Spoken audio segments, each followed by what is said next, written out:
Chicken apritada naman ang banat ko ngayong tanghali mga tol, kaya tara simulan na natin to. Simulan ko na dito sa 4 na pirasong bawang natin, sibakin na natin ng ganyan, sunod natin tong sibuyas. Tas to namang kamatis, tinanggal ko lang yung puluan yan, sabay hiniwa ko na ng maliliit yan.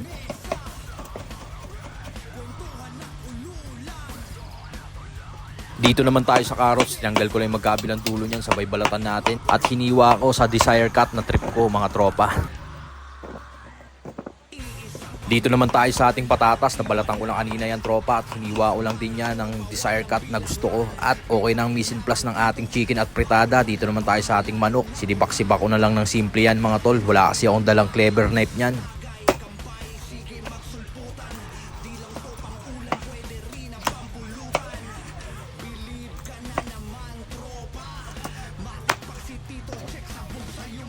At ito na yung mga ingredients ng ating chicken apritada, kaya tara simulan na natin to.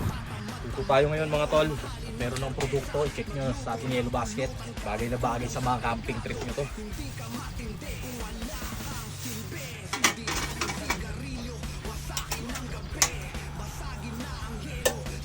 Salang tayo.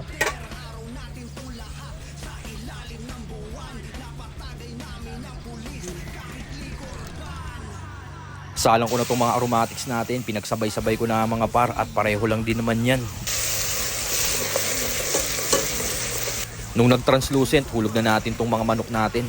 Tapos yan, hinalo-halo ko na mga tol, medyo mahirap lang siyang haluin, gawa ng maliit lang siya. Tapos saka natin timplahan ngayon ng paminta, patis, tas magic sarap, tapos halo-halo lang din mga tropa. Saka ko tinubigan, tansyahan lang, tapos takpan natin. After 10 minutes ng kulo, halo uli mga tol, saka ko linagay itong carrots, patatas at labuyo. Check nyo nga pala mga tol ha, nasa yellow basket natin tong portable gas stove. 350 pesos lang to sa yellow basket ko par, kaya bumili ka na. Tapos yan, timplahan natin ng magic, seasoning at 2 pack ng tomato sauce.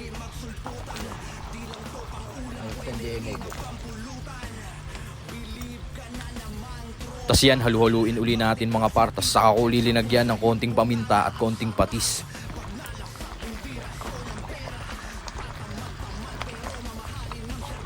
Tapos yan, tinakpan uli natin mga tol at mga 20 minutes na pakulo na lang yan. At okay na tong ating mabisang chicken apritada. Tingnan mo naman paro, napaka-quality niyan.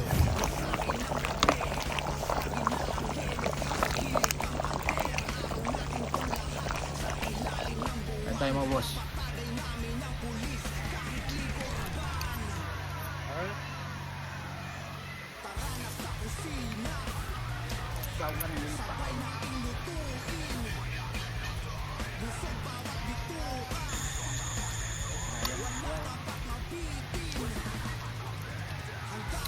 Round 2 mga tol.